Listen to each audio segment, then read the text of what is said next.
Go the Distance, Chapter 2, A Change of Heart. The air was completely still. No one spoke a word. Their eyes were either on Zeus or his newly god-anointed son, and he just looked downright confused. "Father?" Hercules questioned, still holding tight to Meg. "I said no to your request, my boy," Zeus repeated. Meg noticed some of the other gods sensed the friction in the air and start to move away. It was clear no one wanted to be in Zeus's crosshairs. Only Hera remained by his side, listening patiently to Zeus's reasoning. Phil quietly motioned to Pegasus and climbed aboard the horse's back, flying off without even a goodbye. There went her ride. "We waited a lifetime to get you back and have you sit beside your mother and me," Zeus explained. "And now that you're here, you want to give that up and remain human?"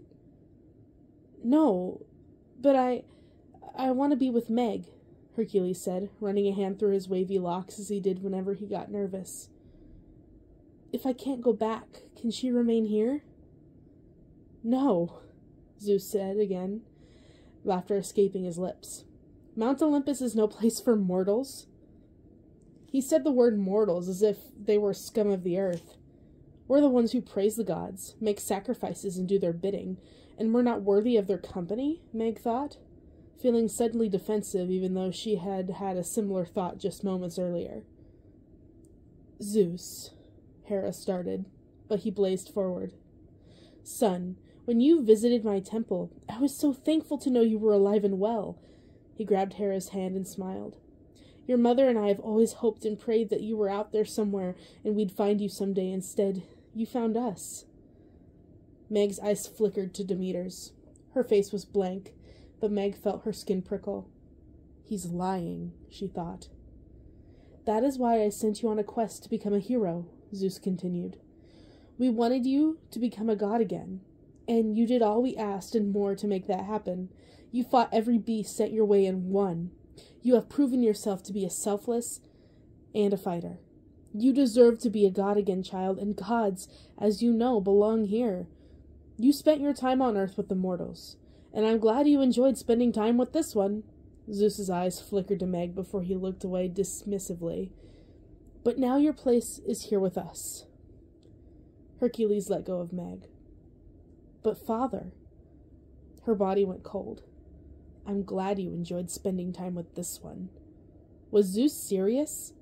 Who was he to judge their relationship when he barely knew her? He didn't even know his son. If what Demeter said was true, Hercules had not needed to wait so long to prove his worth as a hero. Zeus had left him on Earth till he needed his help. He had abandoned Hercules, just like she'd been abandoned countless times over. And now he was dismissing Hercules' love for her as if it were nothing? Then again, why was she surprised? When her first love had lain dying, it wasn't Zeus who saved him.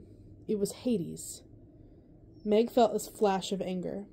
If Hercules was going to stay on Mount Olympus, he deserved to know what his father had done, just as she had learned the painful truth about her own. They'd both been left to fend for themselves. "Wait, Hercules, you deserve to know the truth." Meg's voice was breathless. She felt a little dizzy now, the altitude finally catching up with her. "Zeus knew you were alive. Even before you reached the temple, he left you on Earth till you grew up, and he needed you to fight the Titans." Meg heard gasps and saw Zeus look at her with disdain. She looked for Demeter, but she had suddenly disappeared from the crowd, as had Aphrodite. Smart move. Maybe she should have thought about revealing this news in front of an audience. "What?" Hercules whispered, his pained expression making Meg's stomach twist. "Zeus, is this true?" Hera asked, the anguish on her face mirroring her son's. Zeus looked away, his face turning redder. "How do you know this?" Hercules asked. "I overheard someone telling the story," Meg admitted, choosing not to reveal Demeter's name. "Why have multiple gods mad at you?" "You were mortal, so he left you on Earth, waiting till Hades resurrected the Titans so you could fight them for him," she continued, feeling the heat rise in her face as she thought of Hercules being a pawn in the gods' game. He only wants to keep you here now so that you can fight his battles. Hercules' broad shoulders sank. I'm sorry, I just felt you should know what you were signing up for. Father? Hercules looked up at Zeus, whose expression had grown even stonier. Zeus glared at Meg. Who are you going to believe, son? Me or this mortal? Meg's eyes flashed. I'm not the one who let his own child be stolen while he slept. The minute the comment left her lips, she knew she'd gone too far. The other gods quickly began to dissipate. Hera stayed put, but Meg wondered if she was in shock. Zeus's face turned almost purple as he seemingly grew 3 times his size. Behind him, the sky darkened like an approaching thunderstorm, and lightning bolts crisscrossed the skies. Hercules instinctively stepped in front of Meg, putting one hand on her arm, but she nudged it away. She'd lived with Hades. She wasn't afraid to stand up to Zeus. You dare question my judgment, Megara? Zeus thundered as the storm clouds rolled in around him. Lightning crashed dangerously close to where she and Hercules were standing. You, the woman who worked to keep my son from completing his quest?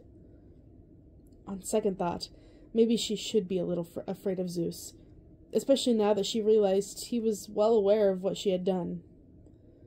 Oh yes, I know all about your life too, Megara, Zeus said. I suspect much more than my son knows. Meg felt her cheeks flame. It was true she hadn't told Wonder Boy everything. You did my brother's bidding for him, trying to cheat Hercules from his rightful place at my side, and you think I should let him return to Earth with you? As Zeus continued, Hera looked at her. Meg wanted to explain herself, but Zeus was on a roll. You think turning my son against me will allow you to keep him? Zeus bellowed. You are not worthy of a god's love. Father, she saved my life, Hercules shouted. Zeus flinched and the lightning stopped. That may be true, he said, his size shrinking back down to normal again. And it is also true that I could have come to you before, son. Regret laced his voice as he glanced briefly at his wife. But I saw no point in disrupting your childhood, when you had good people like Amphiram and Alchemy could protect you and keep your identity hidden until you were old enough to learn how to fight for your right and be a god again. As that is indeed what needed to be done. Only a god can call Mount Olympus home, and you needed time to grow into that role. It would have been foolish and selfish to have rushed you. He narrowed his eyes at Meg. That is why I sacrificed our time together. Not because I didn't want you. Never because I didn't want you. Meg felt her cheeks burn and she looked away. Okay, that kind of makes sense. Nice one, Meg. I was trying to protect you, Zeus added. Can you, Megara, say the name of Hercules during his time on Earth? Meg looked at the ground. They both knew the answer to that question. I'm sorry, son, but this mortal is not worthy of your love, Zeus added. My decision is final. You will remain here, and she will leave at once. No, Hercules cried. Hera narrowed her eyes. Hermes, Zeus thundered, and his faithful messenger flew to his side in seconds. You called, my lord? Hermes hovered in front of him, thanks to the wings on his hat. He rubbed up his fogged-up glasses to see him all better. Yes, Zeus said. Take Megara back to Earth. He looked at his son, and his expression relaxed slightly. You may have a moment to say your goodbyes, he added hastily, before gliding up the steps to the gates. The storm clouds slowly began to dissipate. Hercules looked from Zeus to Meg. You... Don't go anywhere. I'll talk to him. He ran after Zeus. Father! Hermes flew to Meg's side. Wow, you really know how to wind up the big guy. Ready to go? Will you give us a Hermes? Hera appeared in front of her. Hermes flew off, and the two women stared at one another. Close up, Hera was almost blindingly stunning, the epitome of regal, with her sparkling gown and rose-colored hair piled on top of the crown on her head.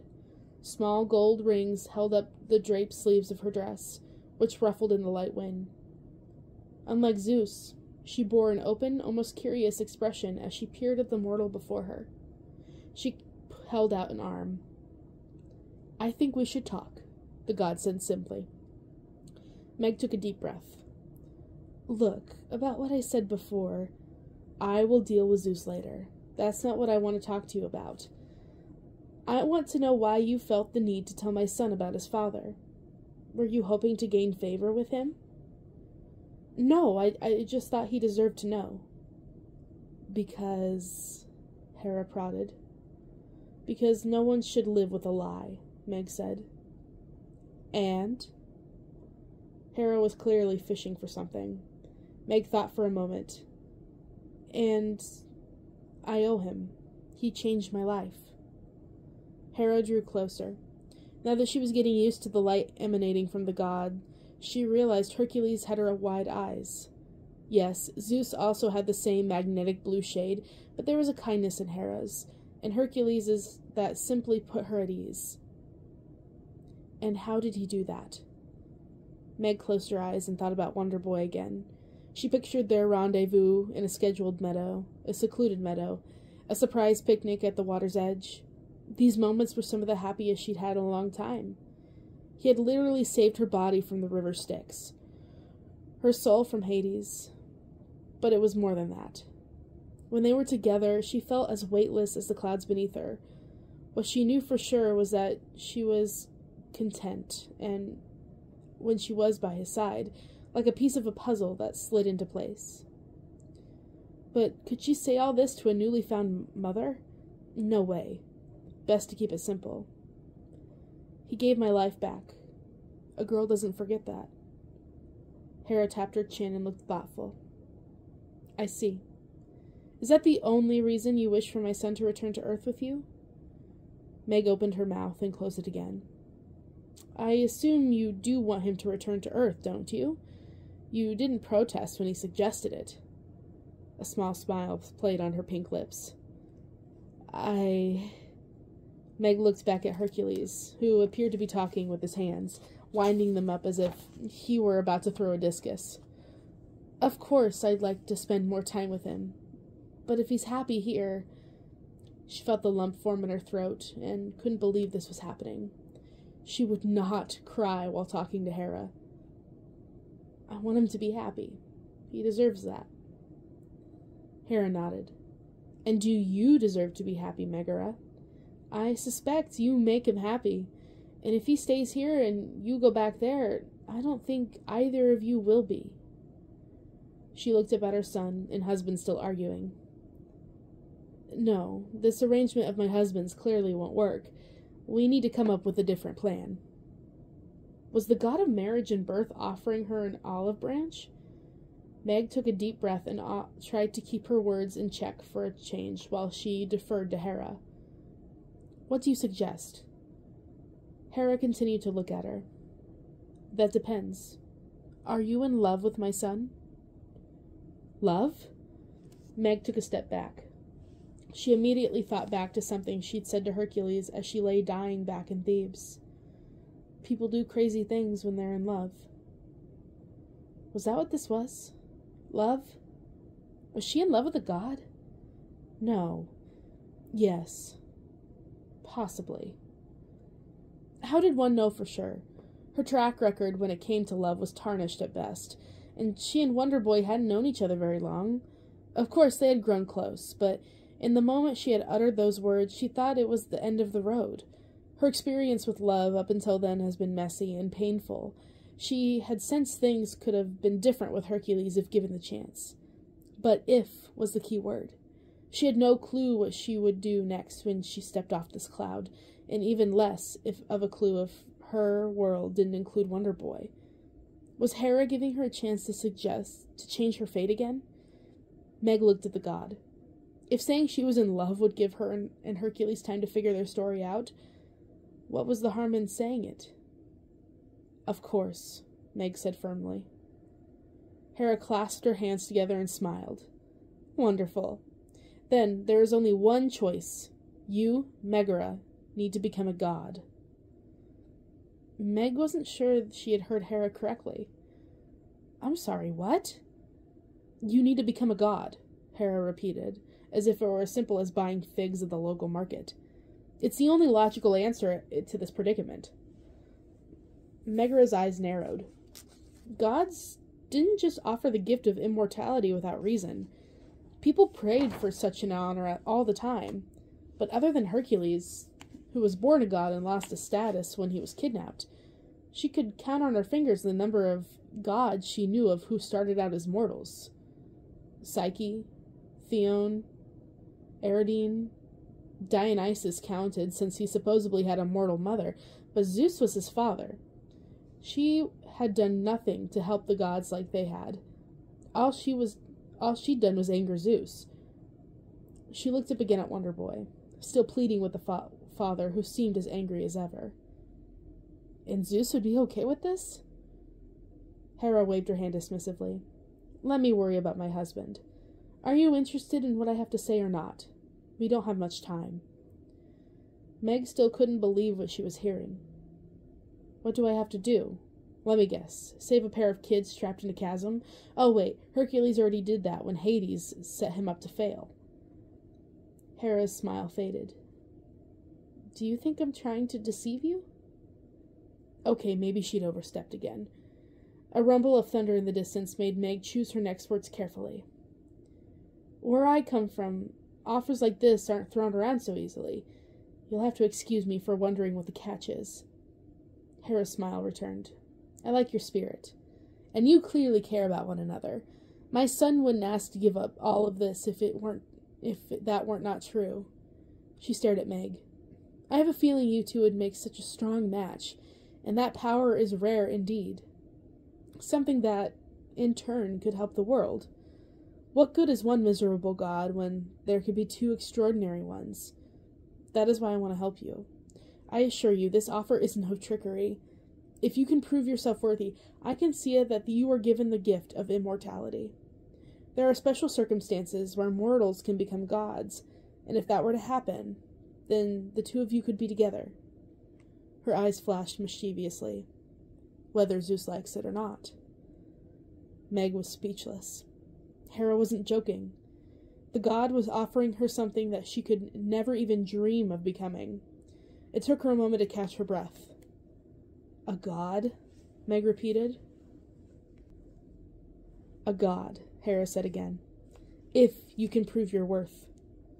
Meg placed a hand on her hip and cocked her head to one side, her ponytail swishing. And how do I go about doing that? Start helping kids cross the road and assist old men with their trips to the market? Hera actually laughed. No. If you want to be with my son and become a god worthy of Mount Olympus, I need to see you understand love as a strength, not a weakness. That putting your trust in someone you love doesn't mean you can't stand on your own 2 feet. It means you know how to share responsibility and accept help when it is needed. She placed her hands on Meg's shoulders. I want to see you know how to be vulnerable, Megara, and understand that love means opening your heart even if the story doesn't always end the way you want it to. Meg crossed her arms. I know all of these things already. Hera put her arms down and smiled at her kindly. Do you? Yes, Meg insisted, somewhat defiantly. Hera continued to study her. Then you've told Hercules about your loves you have lost, I assume. You told him about Aegeus? Just hearing Aegeus's name made Meg's lungs burn. The memory of crying and the screams that she associated with the name of her first flame came flooding back. As always, she attempted to block the noise out. Of course, Meg said, which wasn't exactly a lie. Wonder Boy knew why she'd been scorned before. How she'd been scorned, not exactly. Hera's eyes glittered. And what about your mother?